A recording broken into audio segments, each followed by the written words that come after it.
Hey, welcome everybody to another eye opener. This is Market Wealth Daily's quick little video chats that we do with top traders. We've got Blaine Markham here with us. Blaine, great to have you back.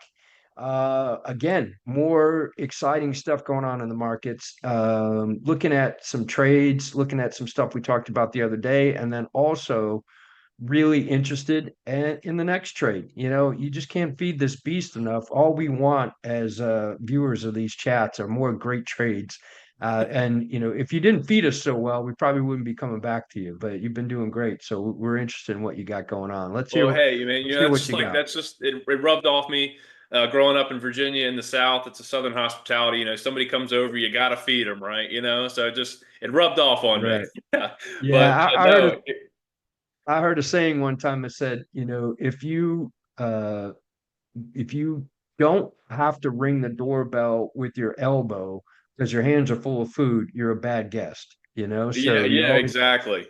Yeah, that right. describes my family get-togethers when I was growing up. So yeah, that's that's awesome. Well, first off, just appreciate you having me here again today, John. I always love getting to sit down, do these eye openers with you. And yeah, it's here we are Wednesday, middle of the trading week, and always some interesting things going on.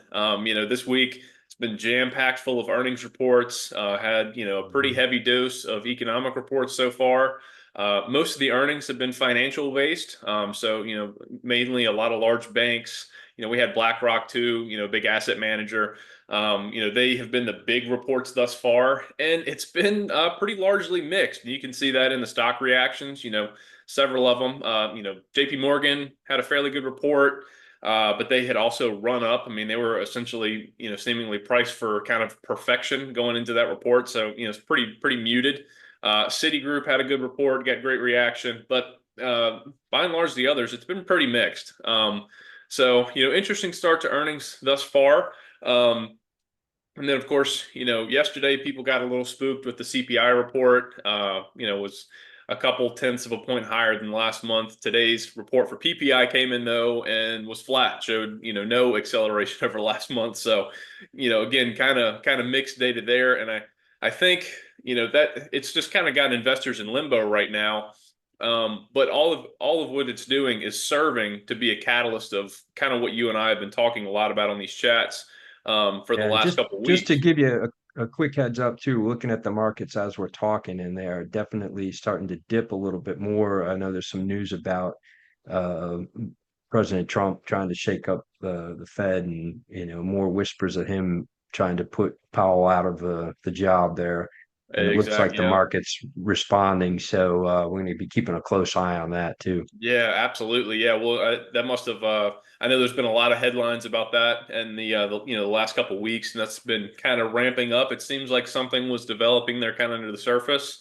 I know the markets, they really don't take all that kindly to threatening the independence of the Fed, rightfully so. So, you can see that clearly in the price action right now. So that must have started breaking after we got on live. But yeah, you can see clearly at session lows for right now.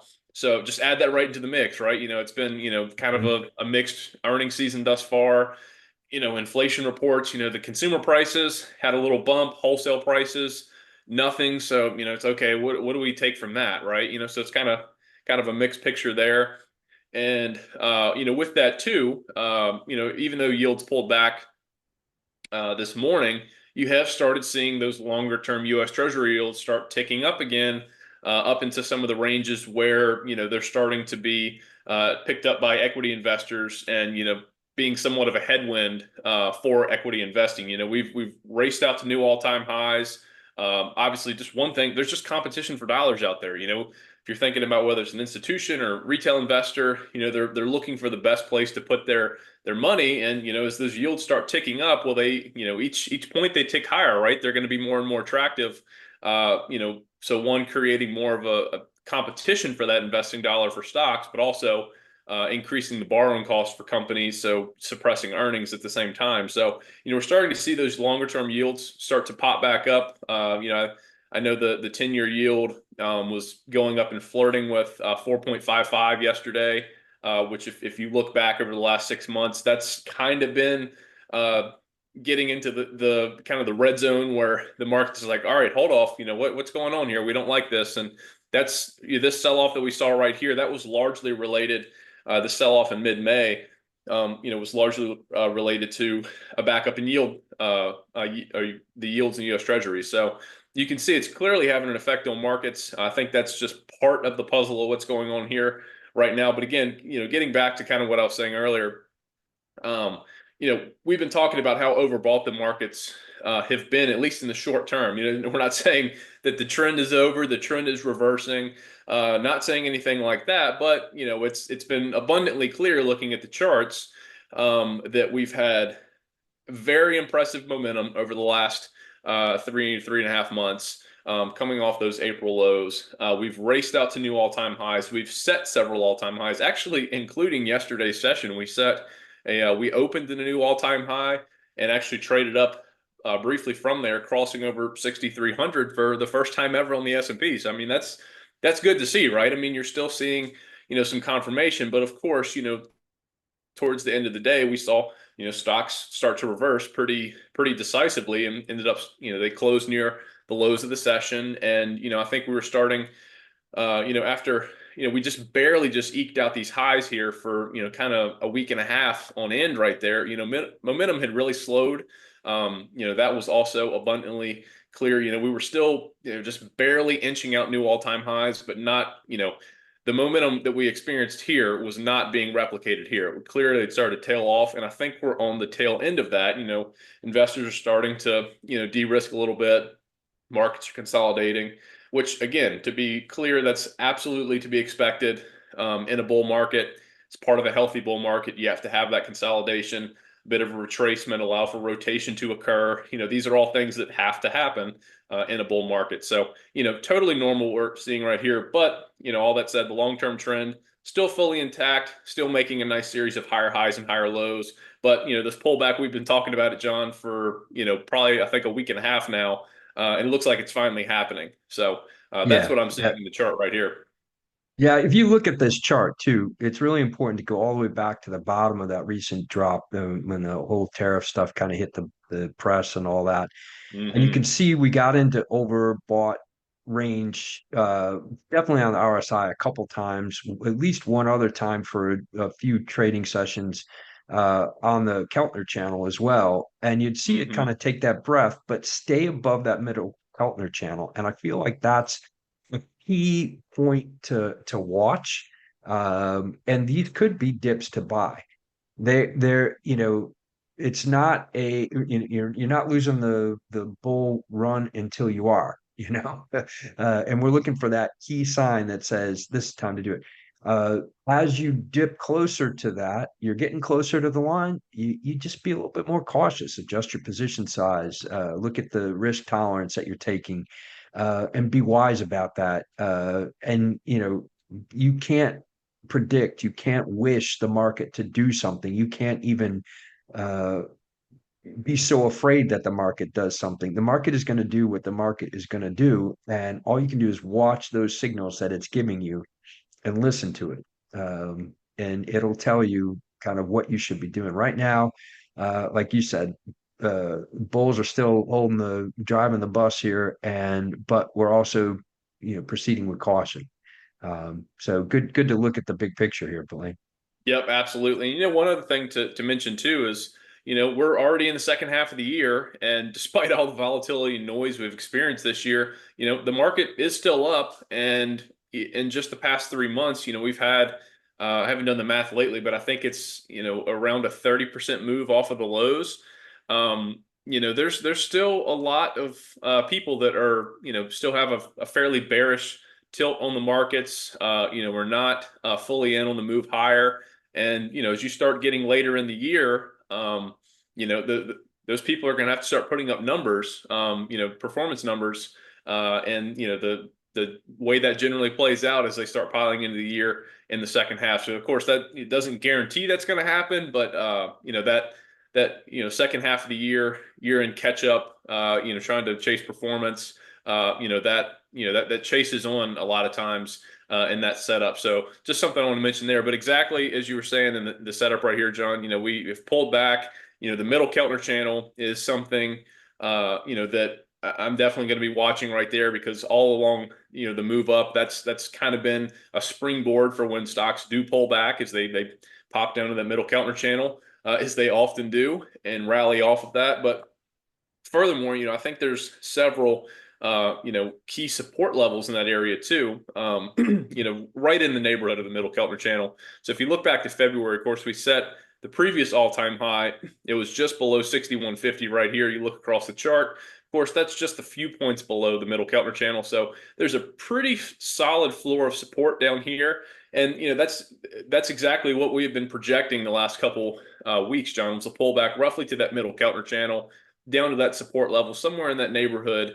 And that's where I think you're going to start seeing a very significant support come in at the index level. So that's what we're seeing right now, kind of 10,000 foot view looking down at the index. But that doesn't mean there's still not some really attractive looking opportunities out there. And I have one right here for you, John. So I'll go ahead and hop over into that right now. And it's Definitely. Yeah. I know yeah. that's the stuff that we're looking forward to. We got some familiar faces in the room, and I know that we really look forward to that. Of course, if you guys are in the room, definitely feel free to shoot a message, ask us a question, or kind of just ping us and let us know what you're thinking. But yeah, Absolutely. we want to see what you got for us, Blaine. Yeah, 100%. Yeah, I echo that. I would love to hear from the folks in the room, so definitely go ahead and post in the chat. But the trade I found for today is this one right here. It's KKR. Obviously, they're one of the major players in the private equity space. Publicly traded, but they're a major private equity company. And so you see right here, we've explained this recently, that we like to look at stocks or sectors specifically that have very strong relative strength compared to the overall markets. We obviously like to see the market trending up, but as traders, we like to trade those things that are even outperforming the markets, having even better performance. Well, it's been very well documented. Financials are one of the sectors this year and even of late that has been really outperforming the markets, and KKR is right there with it. Of course, the stock is not broken out to new all-time highs. That's very clear. You can see those right here in February of last year. They've been a little bit slower to recover, but they still have had a very nice boost off those April lows. Great bullish pattern right there. A nice series of higher highs and higher lows over the short term. And we just had this technical buy signal breakout right here. So you can see our 21-day EMA it's the red line here, is trading above our green line. So you can see that is the bullish convergence right there, actually just early last month. So this is a fairly relatively new buy signal. You see the stock was consolidating for about a month as that buy signal was forming right there. And then towards the end of June, had a nice acceleration higher. But, of course, with that massive acceleration, it did find itself in temporarily overbought territory, as evidenced by seeing the stock trading above those upper Keltner channel bands right there, and seeing a hot reading on the RSI down here. See, it was trading above the level of 70, almost all the way up to about 85 on several occasions right there. So got, very overbought in the short term, but you can see in the last couple of trading days, the stock has actually pulled back down. And today looks like it's starting to rally yet again higher. You can see that it looks like it's starting to regain some momentum and start trading upwards again. So this looks like a really attractive setup. This is a stock that does have very strong relative performance compared to the market. Its sector is also showing the same thing over the last couple of months. And this, these private equity names like KKR, there's several others. They have lagged somewhat some of the strongest leaders in the financials, but I still think this is a really strong setup for them. And so how I went to look to target this one was actually with the directional call option, and I landed on the August 15th expirations here, and specifically zeroed in on this strike right here. It's the 125. So I went ahead and plugged that right here into the call option purchase calculator tool we have here. And you can see I put all the trade data there, and looking at the analysis below, you can see this, has some, very solid profit potential, some nice leverage provided via this call option. So you can see some of the bigger potential moves here in KKR. So, if the stock were to be up 7.5% come option expiration, see, have, 54% return on the call option. And then, check out some of the even bigger moves, take the 10% move right there. You're sitting at near a 76% return on that call option. So, pretty nice risk to reward there. I think it's dropped a little bit since I found this earlier. But when I saw it earlier, it's coming in at 16.15 points. I can see, yeah, so it's down to about 15.55 now. So, about 50-cent difference. But, looked like a really attractive trade set up there for KKR. Yeah, no, that looks really good. I love it, man, when you put it into that calculator and you see, kind of a little bit on the left, but man, you see just a hockey stick on the right. Those numbers just go up and up and up. A little bit of movement gets you money, even a little bit more gets you more money, and even more than that gets you a lot of money. So that's the kind of setup that we're looking for and love having those odds in our favor. Exactly. Yeah, no doubt. And yeah, and that's exactly what we're trying to, spot with these trade setups right here. Not only, find the good setup with a stock like KKR, seeing, a stock that's up nearly 1% today, even when the market's down over, about 0.5%. So, seeing it kind of defy the market's trend right there, that, showing you it's having really strong relative performance. But, with that, finding a great trade setup on top of it, that's exactly what we're here to do. And that's what our technical systems and trading strategies. That's why we created them. That's what they're there for. Man, well, this is awesome stuff.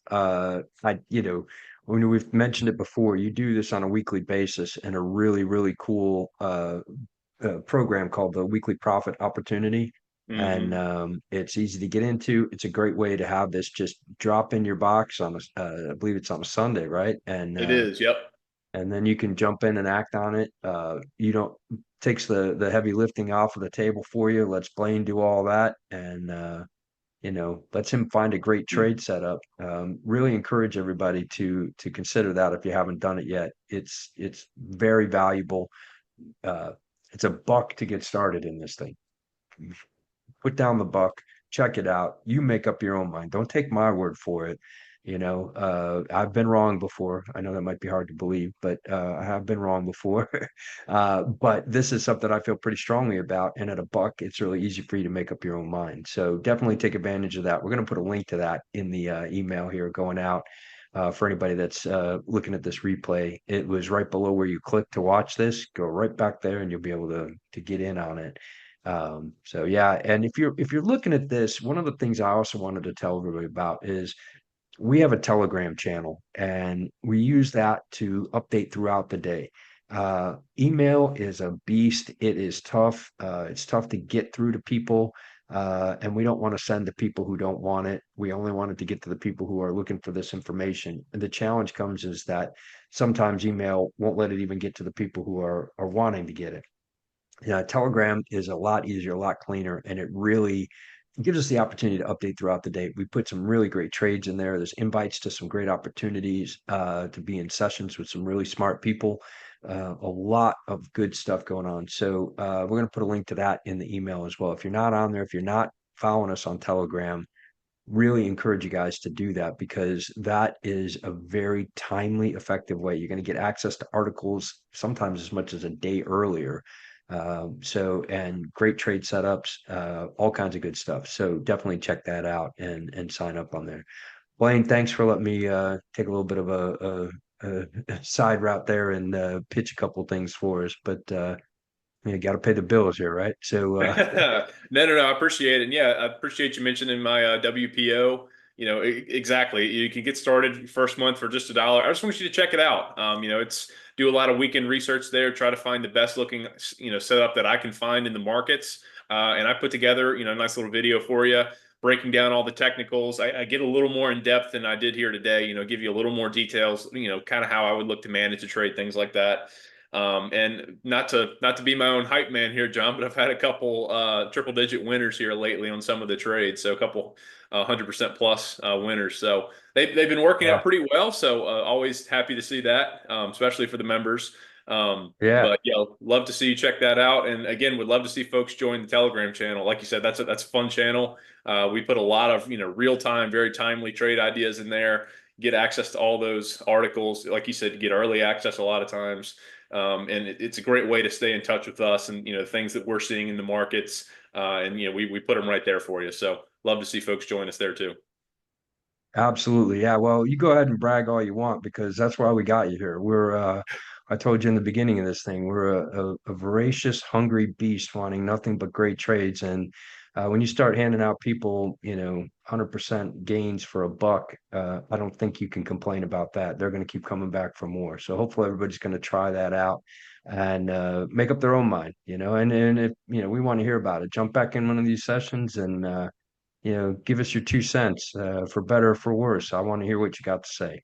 Well, Blaine, thank you so much for taking the time again, and joining us. Great to have you here. We are going to be following up on this, watching this trade, and giving everybody updates. So you have a great rest of the week. We hope everything goes well for you, my man. Awesome. Well, thanks so much, John. Really appreciate it. And same to you. Hope you have a great rest of your week. And man, I hope your Cubs have a good weekend. So we'll see how they do.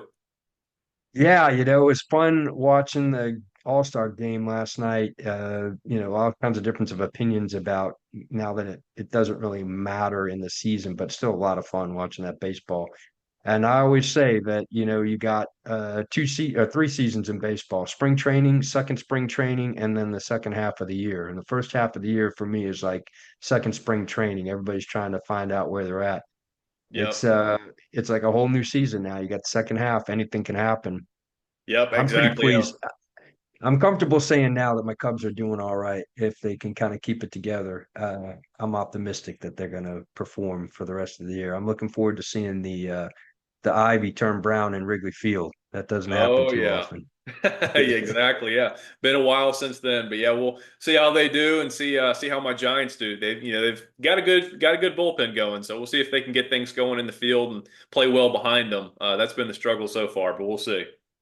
Awesome, man. Well, we'll be keeping an eye on that too. All right, everybody, have a great week and talk to you soon, Blaine. Awesome. Take care, John. See you, everybody.